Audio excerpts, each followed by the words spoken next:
Hang on. Oh, geez. Son Buzz, I apologize. Folks, this is why I do not mess with that end of it.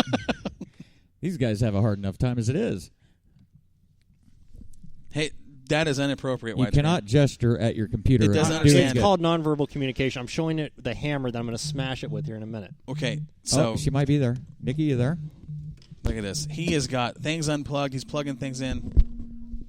Oh, I hear her. I hear her somewhere. She's calling. Hold on. Oh, my gosh. Joel, what did you do? I'm so disappointed in you, young man. He's going to put her on the mic.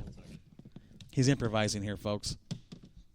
He's got it. We're going to make this happen. Look at him. This is why he's the tech guy. Wow. He's on the fly. I wish you guys could see this. This is why I'm not a tech guy. All right. There she is. Nikki, do you have us? I can hear you a little bit. Perfect. Okay. So, Sandra is out front. Sandra, can you hear that okay? yeah, she's got it. Okay. So, Nikki, let's talk about last night. You guys had the meeting up there for the annexation for Sunset Speedway. What were some of the results and what happened? There was a handful of racers and some employees that were there, as well as a lot of concerned citizens, because there's more concerns with that whole development being annexed and possibly developed on than just the speedway and the park. They have other issues like the water system, the sewer system, the school district. Everything's kind of at capacity right now, so a lot of the citizens are pretty upset about that. I don't know if you guys know, but like the legislation, like over this last year, they had taken away the citizens' vote. So usually on an annexation, it would go past the planning commissioner, and then once it would go into like the bank's residents, they would have to vote on it. Well, now they don't get to vote, so it's now 5 to 6 council members that get to vote. So they were voicing their opinions about that last night. But the ending result is I believe it was a 4-2 vote, 2 no, 4 yes, so it passed. And they're it's going to be, annexed in the next week for just the city limits. So what does that mean in the short-term future for like the near future for Sunset? What does that mean, and what does it mean long-term? Last night, a lot of I wish that I would have recorded part of what some of the council members said and the council president. There was a lot of concern, like we said, about the speedway and the park being protected, and a lot of the park association was there, and the president for them as well. In one of the mapping that they had, which is like in the cities, they have to do these 20-year plans for urban growth boundary. So if you went to Lebanon or whatever, they've got a 20-year plan and a 20-year plan, and they're always constantly preparing for the future. So in this 20-year plan that they had put together in, let's just say it was 2007 or 8, somewhere in there, they had done all these maps, and they specifically put that 11-acre parcel backing up to the park and the speedway in there for a commercial buffer. And what they talked about last night is they wanted the speedway and they wanted the park to know that they pretty much had our back, that they know that the speedway and the park is a tourist attraction, and that is the heart of the town, and they don't want that to go away. So that made us feel a lot more comfortable with what's going on. And they also, when they were talking about that, they had specifically looked at the developers and said that when they do come back for rezoning, if these developers waste their time on a map that even touches that 11-acre commercial that buffer, that they're pretty much going to be denied. So they all talked about that a lot last night in their own little roundabout way without, frankly saying that to them.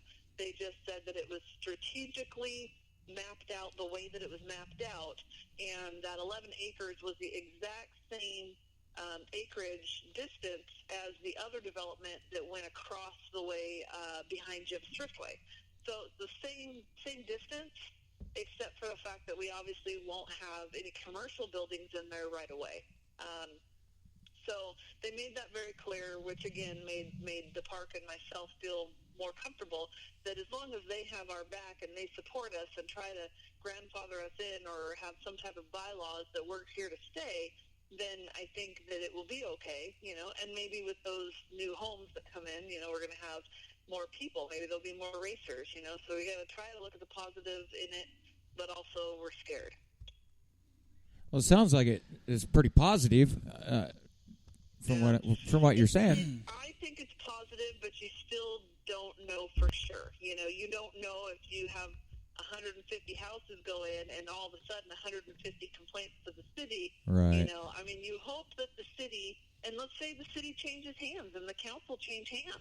We've seen that happen. Grace Harbor was a prime example. You get new commissioners in there and off with your head, Right. And so if that happens, we just have to be smart about it. And someone said to go look up bylaws and try to make it so that, we're basically legally protected. And that's, we might take a look at that. The park needs to look at that with us and see what we can do. But, all in all, it went pretty well. I felt comfortable about it.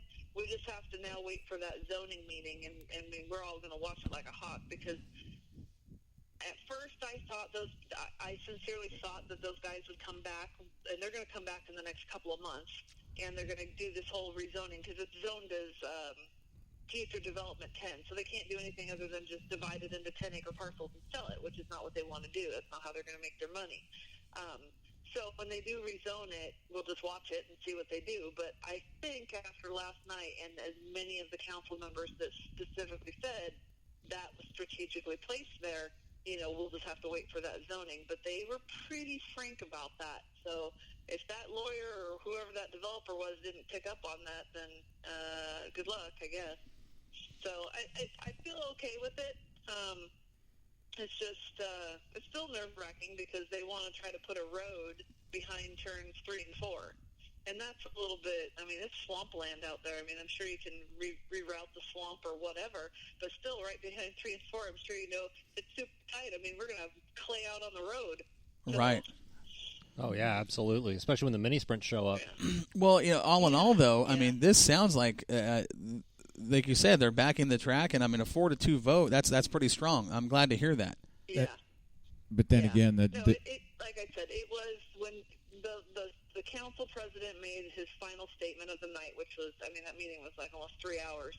Wow. But when he did say that final statement, that was when I kind of took a sigh of relief, just that, okay, great, because my last question in the testimony was, how's the city and the council going to protect Sunset Speedway and the park from being shut down, And so he answered that pretty well.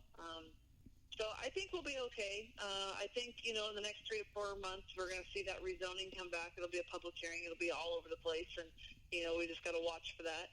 And nothing's going to happen, in the next 2 years. You're probably going to be a minimum of 2 years before you even see any type of ground, because they've got so many permits and all that kind of stuff, and engineering and structural stuff and the roads. And there's so much to be done that I don't think you'd see anything out there until after 2 years.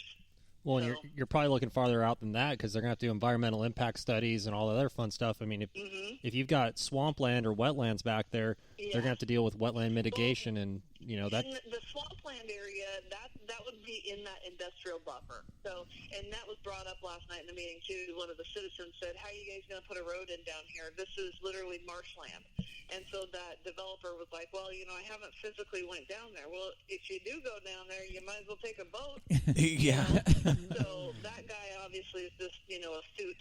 That's all he is, because he doesn't go out there and get himself all muddy out there. But, when that comes, they'll have to figure it out, because the developer said, well, what will happen is, we'll either have to reroute that or we'll have to fill it in. Well, if anyone's been out to Banks, you know how big that pond is out there. That's home to a lot of little critters.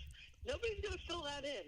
And the environmental people are not going to allow that. Right, especially in the state of Oregon. Good luck with that, too. Especially in the Portland metro area. Yeah. Well, that's like Portland Speedway. They couldn't get garages built because of the birds that nest in the ground out there. Mm-hmm. Yep. So, there's avenues like that. Another thing to discourage developers would be just show them the history of Portland Speedway. What happened there? People came in and thought they was going to build condos or whatever, and there it sits as a truck parking lot. Right. So. Exactly. Yeah. Do you know? I hope this man don't mind me throwing his name out there, but do you know Craig Armstrong from the Portland Speedway? He used to be the promoter there. I do know him. I don't him. I know of him. Okay, well, I've sent him a text, and I'm trying to get some information from him, and I'll hook you guys up, and hopefully he has some pertinent information that might be able to help you out in this area. Well, he's been through this. He's been through all this. I just great. sent him a text today. I was going to do this a long time ago, and somehow I've let it go. But anyway, I sent him a text today, and I'm waiting to hear back from him. So I will put you two in touch when I do hear from him. You should be that'd be great. should be a great asset.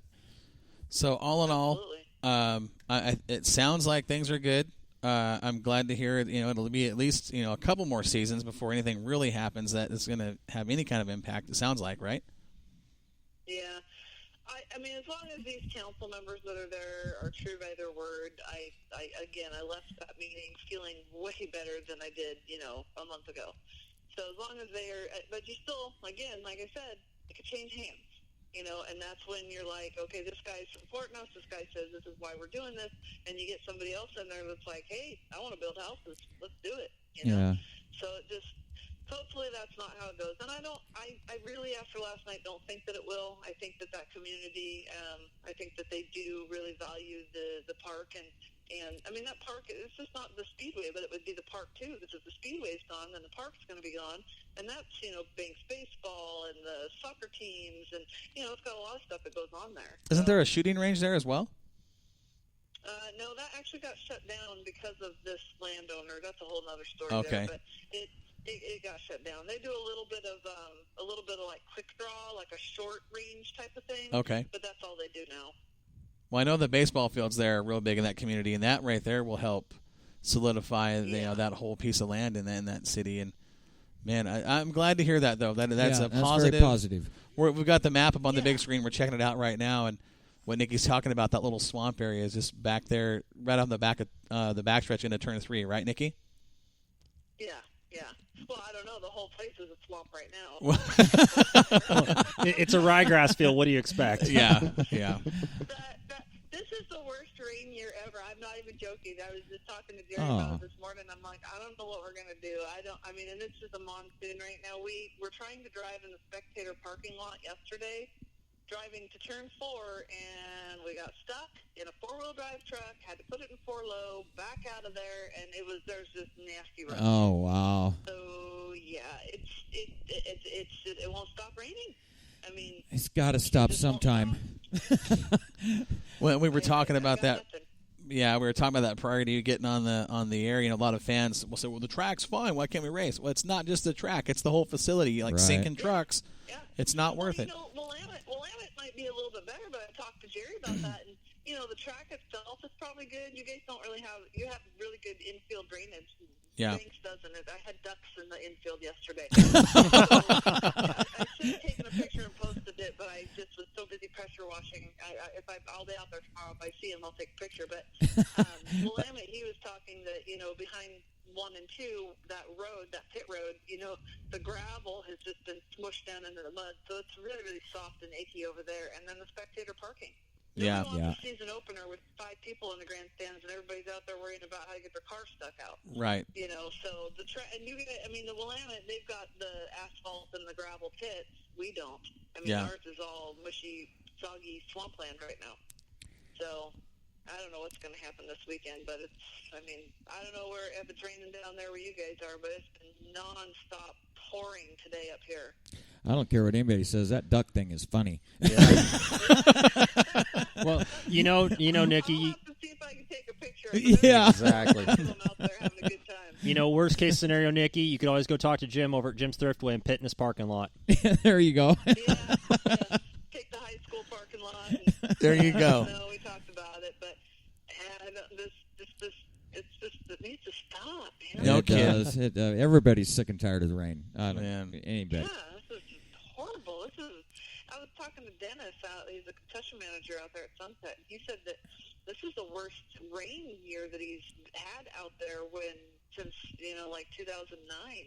It's been a long time since we've had this kind of a winter. We've at least got one practice in, and this year we haven't gotten crap in. Yeah. I won't make it another winter like this. I'm going to Arizona next winter.